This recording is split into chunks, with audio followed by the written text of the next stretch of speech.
The question that I'm going to try to answer ultimately is, are the Gospels and the other New Testament texts reliable? Do we reliably have the what was originally written?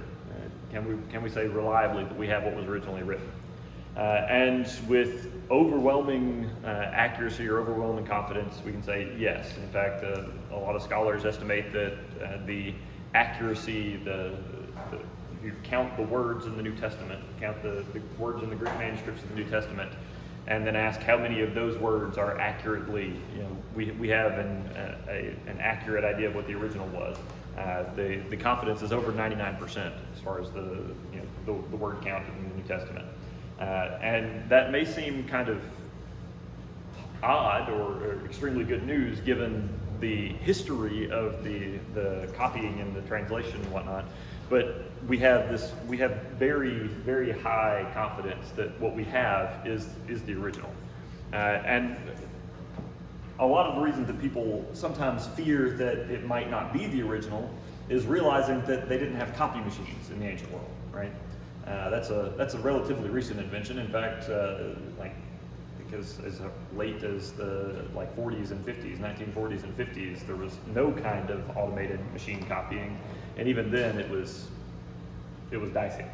And so for most of human history, manuscripts or documents have been copied out by hand. If you needed a copy of something, it involved somebody copying out by hand, until the Gutenberg printing press was invented in the 1600s or something. Somebody may be able to remember that from old history class, but until the Gutenberg printing press was invented, there was no way to just photocopy or to make lots of copies, exact copies.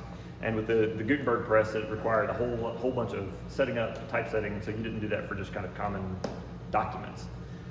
But for the overwhelming majority of human history, everything has been copied by hand. And so when you come to the New Testament, one reason that some people have doubts or questions about the reliability is that they realize that what we have is a copy of a copy of a copy of a copy of a copy of a copy. There's been several generations of copies made, people copying by hand, and when people copy by hand, sometimes you make mistakes, right? And so can we really trust what we have being made from copies of copies of copies of copies to be like the original?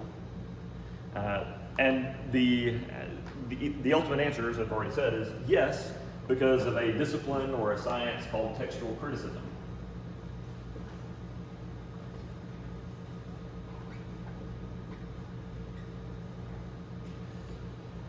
And the discipline of textual criticism will take the manuscripts and the fragments of manuscripts that we have available, those that are involved in textual criticism, will take all of this body of manuscripts and fragments of manuscripts that we have available and compare them to each other, find where there are discrepancies between them, find all those discrepancies. They will take and use scientific methods to date the manuscripts to know about when they were composed, and then they can compose or create a kind of family tree for all of these various manuscript copies that we have. And by the end of the day, they can tell not only generally which variations are the original and which ones are mistaken copies or changes for other reasons than simple mistakes. They can not only tell which versions or which readings are the closest to the original, but they can often pinpoint which scribe or which copier made the mistake and what exactly the mistake was. Because they'll end up creating this kind of family tree of the copies.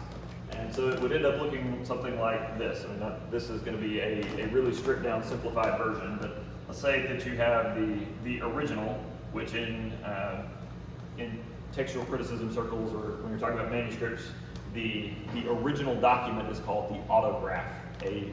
Like you're getting an autograph from a celebrity or something, but it's called the autograph.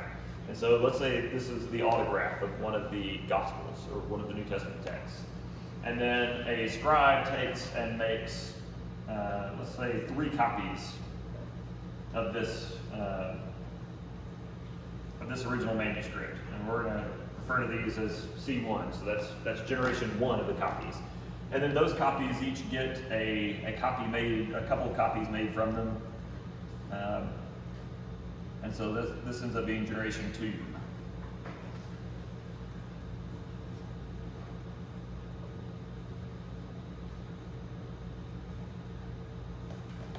And then those copies all get copies made from them.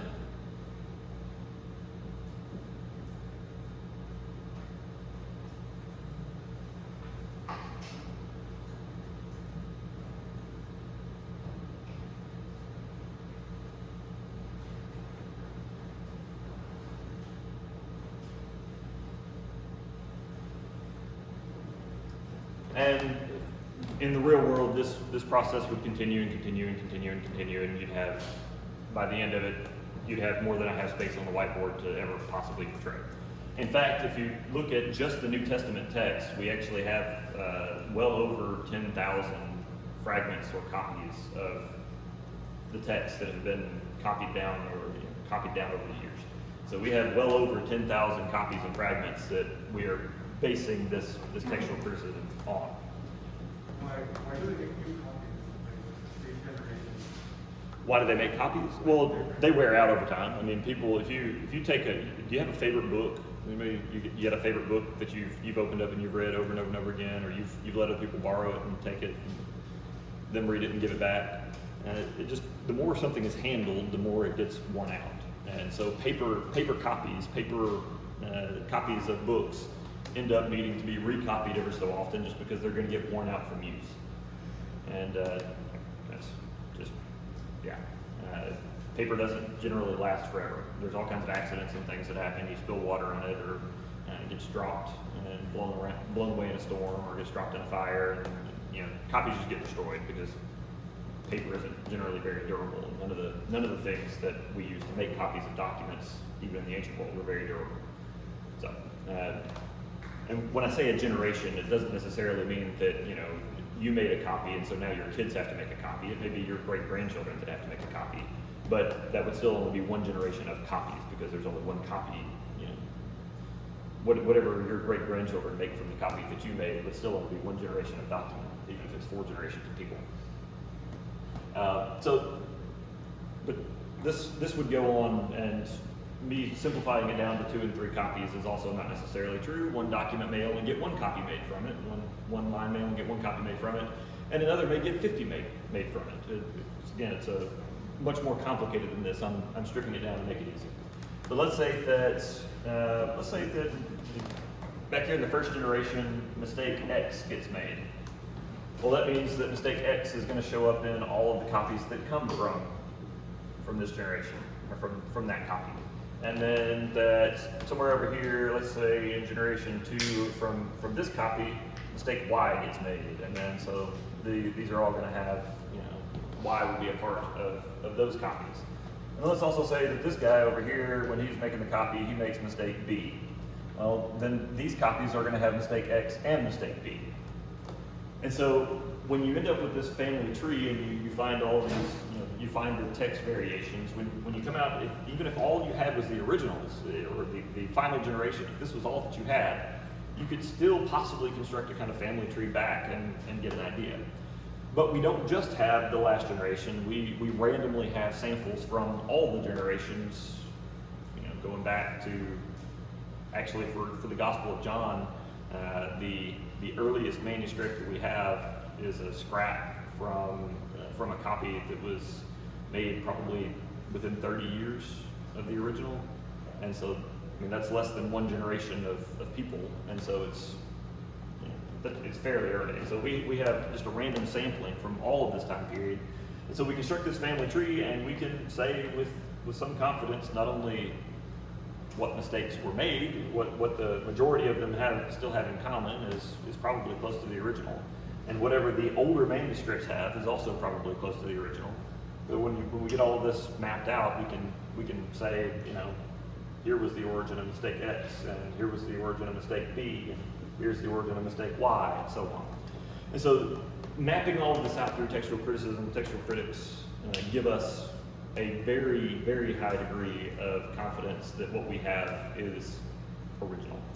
There's also, when we copy things out, most of you, if you've ever had to copy out any kind of longer document, you were careful, you wanted to get it right, but it wasn't that big of a deal if you got a word wrong, because you could always go back and check the other manuscript. But the discipline of scribes, the profession of being a scribe, came with it a whole lot of intense training and a very strong ethical code to make sure that the copies were very accurate. And so the scribes were very disciplined, very well trained, and so generally they made way less mistakes in their copies than we would, because it's what they did all day, every day, and they were very carefully trained for it. And there was a system of checking and seeing if you made mistakes, and so far fewer mistakes made it through than you would expect. But textual criticism gives us a very good degree of confidence that what we have when we open up the New Testament, especially from any kind of more modern translation like we're using in the International Version, that those are based on a very good Greek manuscript, very close to the original. So we have no reason for losing confidence or not having confidence that our text is the original or extremely close to it. And in fact, if you look in the footnotes of your copy of the scriptures, if you look at the footnotes in your Bibles, you'll see very frequently that an alternative reading where there's a body of text, there's frequently alternative readings in the footnotes to let you know that there is some diciness or there's some question about which is the original manuscript, and so both are given there so that you can know the difference.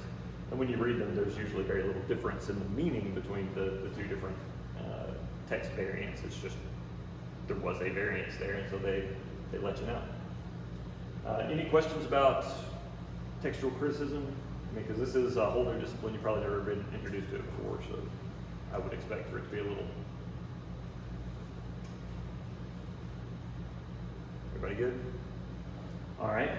And so this explains kind of the history of the original text, but as I said, the original texts are not in English, right? They're in, for the New Testament, they're in Greek with a little bit of Aramaic thrown in. Like if you've ever read in the New Testament, if you read Mark, Mark recounts the story of Jesus raising a little girl from the dead, and it records the words that he used, and he says, Talitha kum. Talitha kum is an Aramaic phrase, not a Greek phrase. It's an Aramaic phrase meaning, honey, or little girl, get up. It's basically a diminutive term for a little girl. It's kind of a term of affection, and get up. And then when Jesus is on the cross being crucified, famously he calls out in another Aramaic phrase, Eloi, Eloi, lama sabachthani, which is an Aramaic version of the first verse from Psalm 22. And so those are a couple of instances where we get Aramaic, is when somebody is calling something out or saying something and it's being recorded in the original language that was spoken instead of being recorded in Greek. And most of the time when that happens, a Greek translation or a translation of the phrase is given as well. So when we come to translation, we're dealing with translating from one language to another. And specifically, we're dealing mostly with Greek, translating from Greek into, in most of our cases, English. Of course, there are very good translations in other languages as well that were translated from the original documents, not translated from English into other languages, but translated from the original documents into a wide variety of other languages. In fact, there's hundreds of other languages that the Bible has been translated into, including various regional dialects, languages spoken by relatively small tribes and such. And so there's tons and tons of translation that goes on for the New Testament. English translation history, we didn't really have English translations until about the 1400s, 1500s. And of course, the most famous translation, or the best known translation historically speaking, is probably the King James Version, which was completed in 1611 AD, and then revised a number of times over the next 250 years or so until the final version, the final version that most of you, if you have read the King James Version, the King James Version that you probably have read is actually a revision completed in about 1890. So it's about 120 years old at this point, which is why some of the language in the King James Version is difficult to read. You have to have somebody explain to you what some of the words mean and what some of the phrases mean, because they're not common in our English now. The benefit, or one of the benefits of the newer translations, like the New International Version that we're using for our study Bibles, or any of a plethora of others, is that the newer translations will be based on whatever the most recent version of the original, the manuscripts, the Greek text that textual criticism has produced. The scholars that engage in textual criticism are constantly updating and making these kind of final tweaks to the manuscript that we have. And the newer translations are going to be based on whatever the most recent version of that critical document, the textual criticism produced document is. Whereas the 1611 King James Version, for example, is based on the Textus Receptus, which is a much less developed set of documents in Greek and Hebrew for the Old Testament. So translation, there are tons of good English translations. You don't have to sweat too much which translation you get.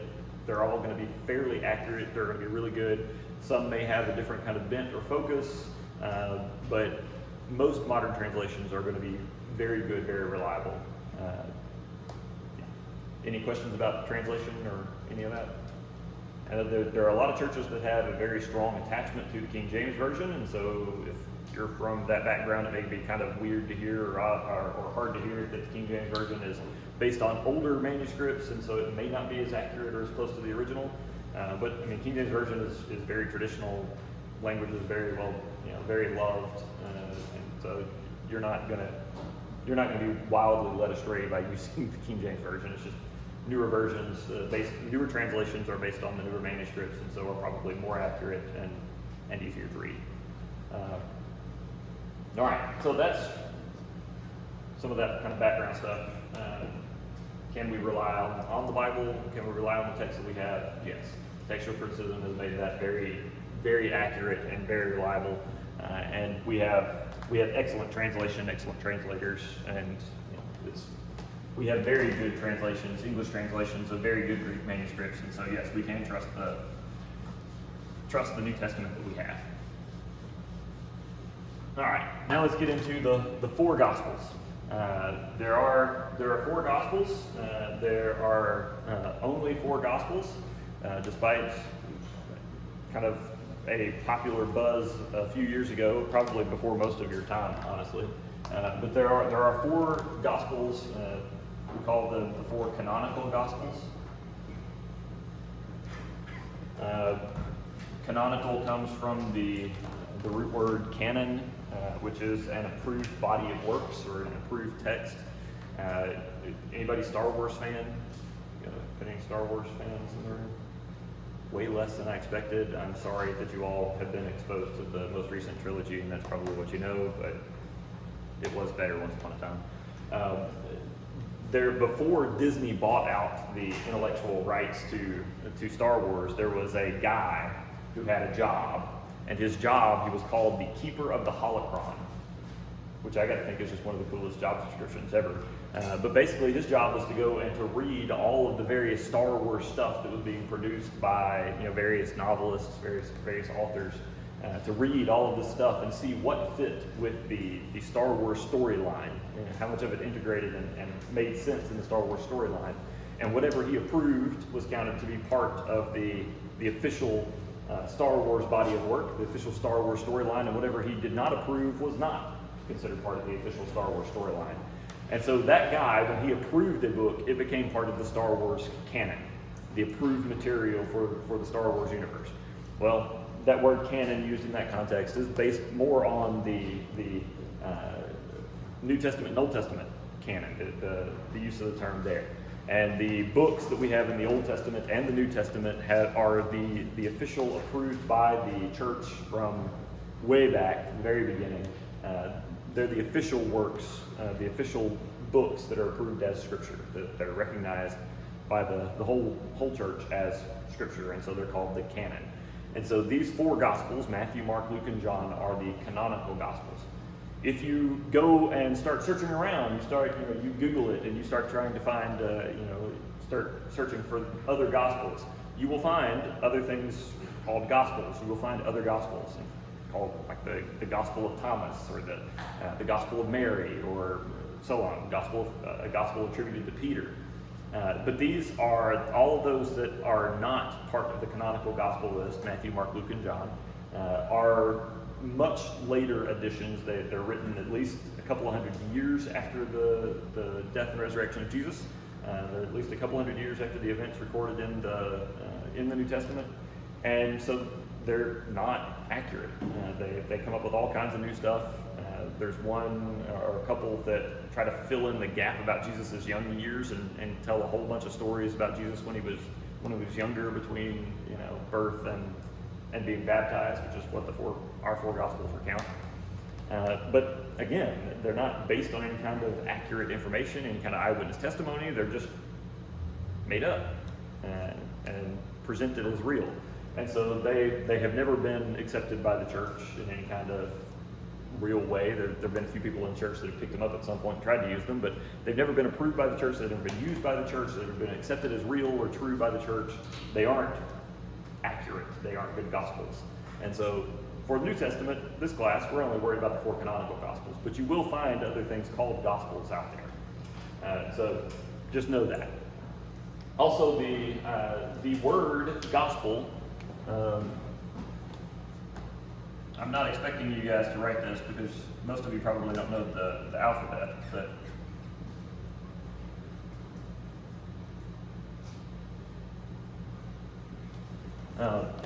the word gospel is translated from the Greek word euangelion, which is, if I transliterate these letters right here, angel. The word angelos in Greek is actually a word meaning messenger, and so this EU upsilon at the beginning of the word there is a prefix in Greek that means good, and so the word gospel, the Greek word for gospel, literally means good message or a good news, and so the word gospel translates to good news. So that's what a gospel is, or what the word gospel means, is good news. And that's what the earliest Christians and those that composed the Gospels, the disciples and those around them that composed the Gospels, considered this message, the contents of the Gospels, to be. They considered it to be good news. And so that's the word gospel is translated from euangelion in Greek, which means good news. We have, as I said, four Gospels. You've got Matthew,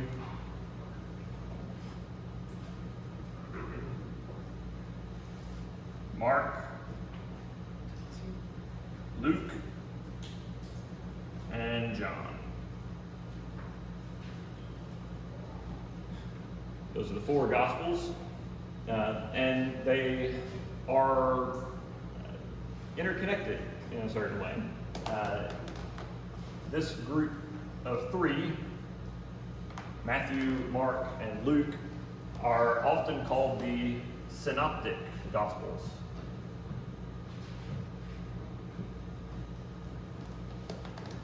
And if you look real close in this word synoptic, you see the last part is optic. Anybody want to take a wild guess at what that might mean or have to do with?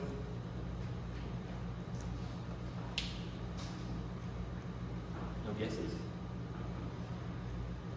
Optics. There you go, eyes. Yeah, has to do with seeing.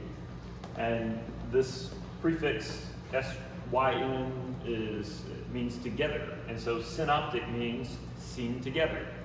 And these three Gospels are called the Synoptic Gospels because they are typically thought of as being seen together. Because there's so much commonality and so much similarity between them. And so that's Matthew, Mark, and Luke.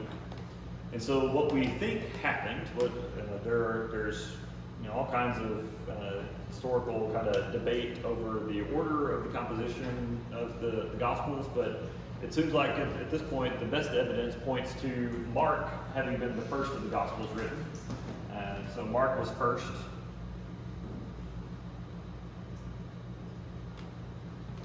And then Matthew and Luke both took what Mark had written, took Mark's material, and then expanded it and added on to it in order to draw out the things that they wanted drawn out, to expand on the things that they thought were most important.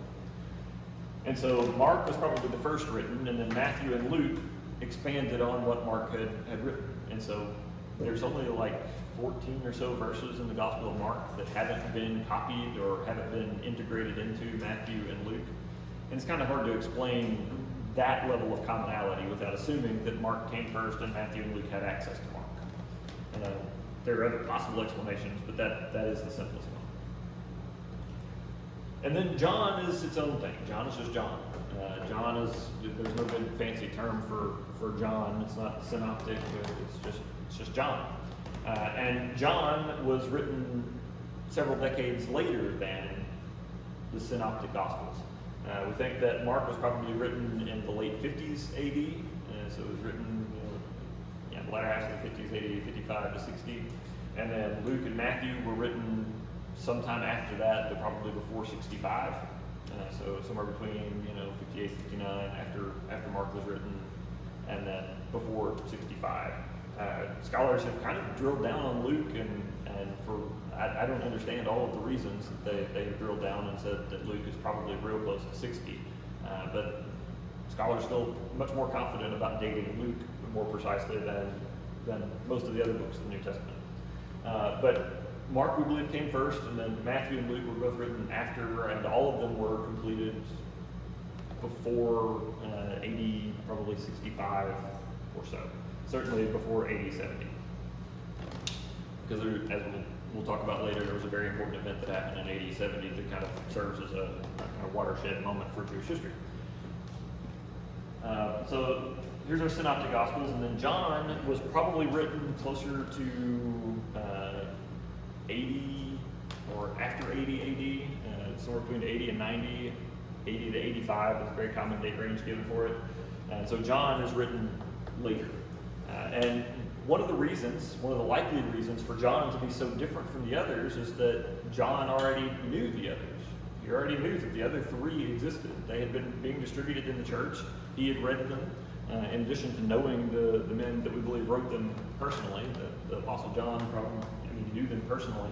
And so he knew the content of their work. He knew what they had written, and when he decided to write a gospel, he decided that it was going to be not exactly like those. That he wanted to add something to what the other gospels had already given, and being an eyewitness to Jesus' life because he was a disciple, he had the ability to do it. And so he wrote in his gospel, John's gospel, we'll see a little bit later, includes a whole bunch of stories that aren't involved or aren't in the other gospels, and he has a very different style. The other three gospels are much more concerned with getting events in chronological order and telling events in the right order, especially Mark. Much more concerned with telling events in chronological order. John is not.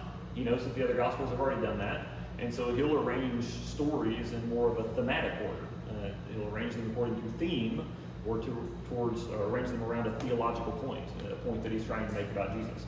And so John is much less chronological, and it's very different things, very different gospel. So here are our four gospels. We've got four different gospels. The first three, Matthew, Mark, and Luke, are called the synoptic gospels, and then John is its own thing. Luke, we will come back to this when we get to it, when we get to Acts, but Luke is also the author of Acts, and a lot of scholars kind of see Acts as the second volume to Luke. It's kind of Luke 2.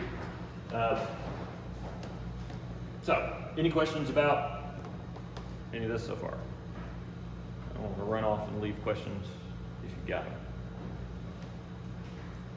All right, let's start talking then about some of the more specific details for each of the individual Gospels. So let's start, we got Matthew. As I said, Matthew was probably written a little later than Mark, sometime after the composition of Mark in the late 50s, but before 65, so somewhere between probably 66, 67, 56 or 57, and 65 AD. Matthew, the name on the book is for Matthew the tax collector. He's also Matthew, it's called Matthew or Levi. Alternative name, he also went by Levi. And Matthew was a tax collector. Tax collectors were not well loved then, as they are now. Everybody loves the tax collector, right? Y'all haven't really ended up paying a lot of taxes yet, so y'all probably don't really feel yet the the angst in your soul over paying taxes, but you will. The day will come. But Matthew was a tax collector, and the Roman tax system is a little different than the American tax system, or much of anywhere else in the civilized world today. Rome did have a very developed system of laws, and there were some regulations around collecting taxes, and everybody had a certain amount of taxes that they owed, but Rome gave quite a bit of freedom to the tax collectors in how they collected taxes and whether they collected extra. Basically, they had a prescribed amount that they were supposed to collect for their area, and a prescribed amount that they were supposed to collect from individuals, from each person. And they had to send a large percentage of that to Rome, and then they kept the rest of that percentage, the rest of it, as their pay. And so they were supposed to collect, let's say, 100 talents of gold at the time. Let's make that equivalent to, they were supposed to collect $100,000 a year. That's low, but just for easy math.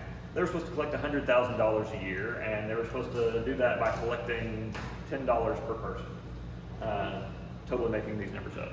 This is not accurate. They're supposed to collect $100,000 a year by collecting $10 per person. And Rome expected them to return of that $100,000. They were supposed to return $90,000 of it, and then keep $10,000 of it as their pay. All right.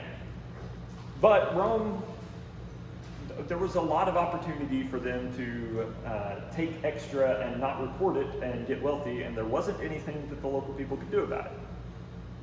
There wasn't really any way for them to stop it. And so it was just kind of standard practice that a tax collector was obligated to collect $100,000 a year, but he might collect $500,000 in that year, send $90,000 of it to Rome as he was supposed to, and then keep a bunch of it for himself.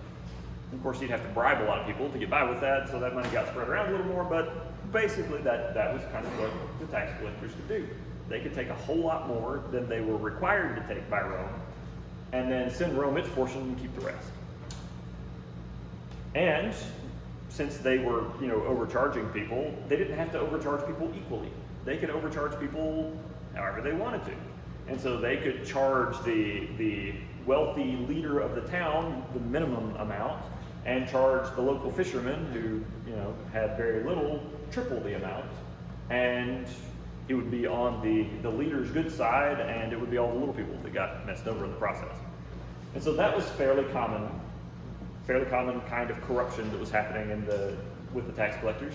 And then also, most of these tax collectors were taken from the local people, and so the tax collectors involved in the New Testament were mostly Jewish people that had decided to take this job with Rome and were seen as traitors to their people because they were working for the Roman occupiers, usually being very corrupt about their working for the Roman occupiers and getting very wealthy off of causing suffering for their own people. And so tax collectors were not well loved. I mean, now we have the IRS, and nobody really likes the IRS, but we can usually, for the most part, respect that all the rules are being fairly applied, universally applied. And so none of us are getting singled out by the IRS, hopefully. Back then, that was not the case. And so they were traitors to their people, they were corrupt, they were despised. And so Matthew, being a tax collector, is kind of surprising. It's kind of surprising that Jesus called a tax collector to be one of his disciples, given how important purity and moral uprightness was to Jewish people, especially in their religious leadership. You wouldn't usually think of calling somebody as a pastor to your local church, somebody that was known to be an embezzler or to take advantage of other people, right? And so it was kind of shocking that Jesus calls Levi or Matthew to be a disciple. But this is who we've got. This is who the first of our Gospels in our New Testament was written by. Matthew, the former tax collector turned disciple of Jesus. And so Matthew is then an eyewitness, assuming that this Matthew wrote the Gospel, which is the traditional viewpoint and has very good reason, good evidence for continuing to believe it today. Matthew wrote this Gospel, and so Matthew is an eyewitness to the events in the story. And the thing, or the person that Matthew wants to show us, what he wants to show us about Jesus, is that Jesus is the Messiah. Jesus is the Messiah.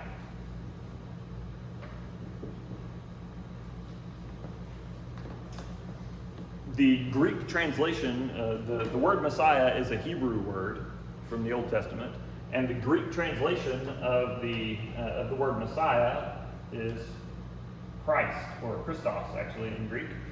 And so when we talk about Jesus Christ, Christ is not a last name, it's a title, Jesus the Messiah. And so Matthew wants to show us, wants to prove to his readers that Jesus is the Messiah, the promised king that was coming, that the Old Testament prophets promised. And so if you're not real familiar with the word Messiah, or it's typically now it's outside of Christian circles, it's more likely to be used of just a big powerful figure in some kind of fictional narrative, fictional story. But the word Messiah actually comes from Hebrew, and it means, the translation is anointed one, and it's a specific reference to a promise that shows up several times in the Old Testament, that God will cause an anointed son of David, descendant from David, the great king in Israel's history. God will cause an anointed son of David to rise up and come and lead his people again, and that someone from David's line would sit on the throne of Israel eternally, forever. And so this promise of becoming Messiah is something that Jewish people held on to, that the people of Israel held on to, especially in the latter half of the Old Testament history, after the death of David and the end of the Davidic line, or after the Civil War had split. And so there was this promise, this frequent, repeated promise that the Messiah would come, and there were tons of expectations surrounding this idea that the Messiah would come and set the people of Israel free. And so Matthew wants to demonstrate that very clearly that Jesus is the Messiah, and so he does all kinds of stuff along the way in order to prove that, in order to demonstrate that. And so one of the hallmarks, or the things that you'll see very frequently in the Gospel of Matthew, is Matthew quoting an Old Testament passage that has to do with becoming the Messiah. And so he'll quote an Old Testament passage that says something about who the Messiah would be, or is interpreted, at least in Matthew, as being about who the Messiah would be, and showing that Jesus fulfills that. There's one example very, very early in Matthew chapter 1, verses 22 and 23. Matthew says, "All this took place to fulfill what the Lord had said through the prophet," introducing a quote from the Old Testament there, to fulfill what the Lord had said through the prophet, "The virgin will conceive and give birth to a son, and they will call him Emmanuel," which means God with us. And so that's a typical example in Matthew. He will quote an Old Testament passage and demonstrate how Jesus is fulfilling this passage and this promise about becoming Messiah. So that's Matthew. And then we have Mark. Mark was probably John Mark.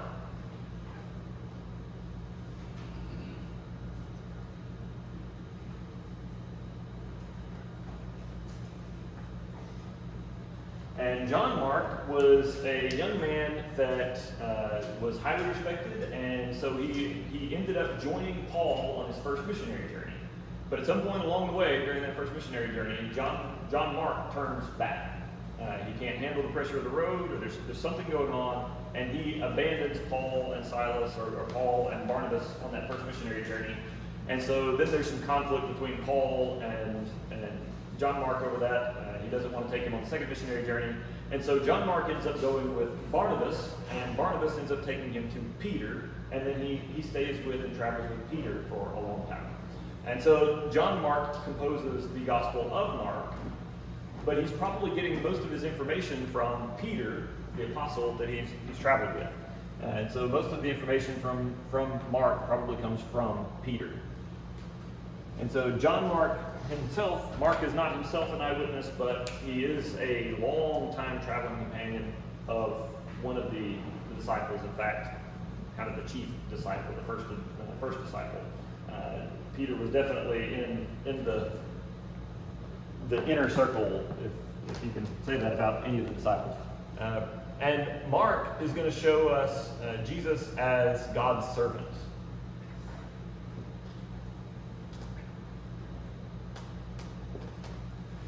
Some people would say it also, instead of saying just as God's servant, but refer to him as the suffering servant, because Mark also, there is a figure that we'll be introduced to as we go in the Old Testament in Isaiah 52 and 53 that's called the suffering servant, God's suffering servant. And Mark is very interested in showing us not only Jesus's actions, but also Mark shows much more of Jesus's emotions, and shows Jesus expressing emotion a lot more often. And so he'll perform a healing, he'll heal a leper, but then there's a word in Greek in there that makes it clear that Jesus is disgusted by the fact that this man has leprosy. Not by the leper himself, but he is just angry that leprosy is a thing, that leprosy exists. And so in anger, he heals, and the man is purified and cleansed. And so he's just angry at the state of humankind, that human beings are suffering, that sin and disease has affected the world. And so there's these moments where his anger at those things comes out, or his sorrow at death, and so on. And so Mark shows us Jesus' emotions a lot more often than the other gospel writers. And also Mark, one of the hallmarks of Mark's gospel is the pace and his use of the term of a term that gets translated as immediately or right away or so on. And it's this one Greek word that the NIV translates several different ways to keep it fresh, because Mark uses this word over and over and over again. And so Mark ends up being a very action-oriented gospel. It shows Jesus doing something and then immediately going and doing something else, and then immediately going and doing something else. And so Mark contains more miracles than any other gospel, more Jesus' actions than any other gospel, but less of his teaching than any other gospel. So less of the things that Jesus says. There's less actual quotes from Jesus in Mark than any of the other gospels, but there's more miracles in Mark than any of the other gospels. And so he shows a whole lot of what Jesus does and less of what Jesus says. And then there's Luke. Let's come on up here.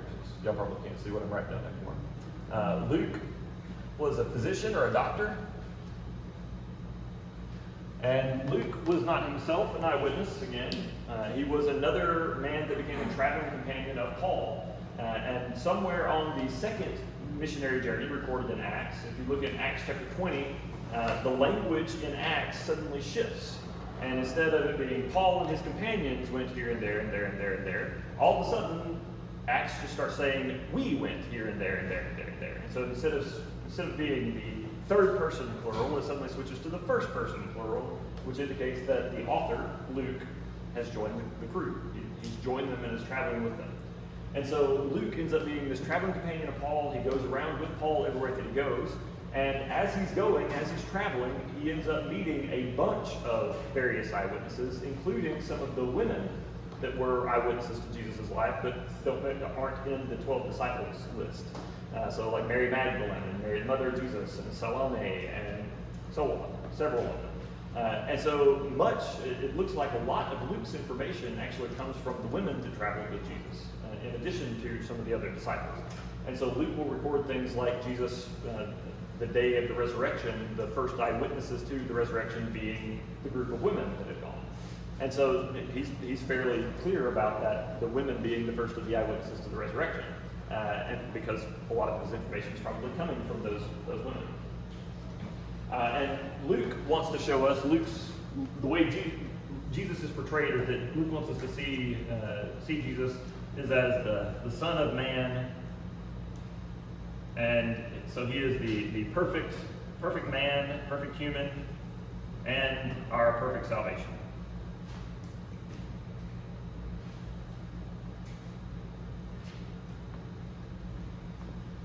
So he wants to show Jesus as the perfect vessel or vehicle for our salvation, and as the ultimate example of a human being, perfect human being. And then finally, last thing, just to get into the last gospel before we go,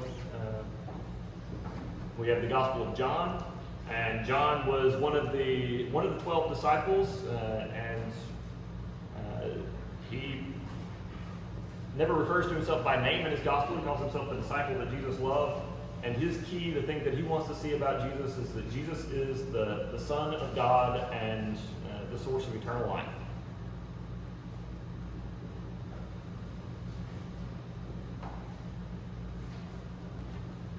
And the Gospel of John is much, much more theological than the other Gospels. It has much more theological bent.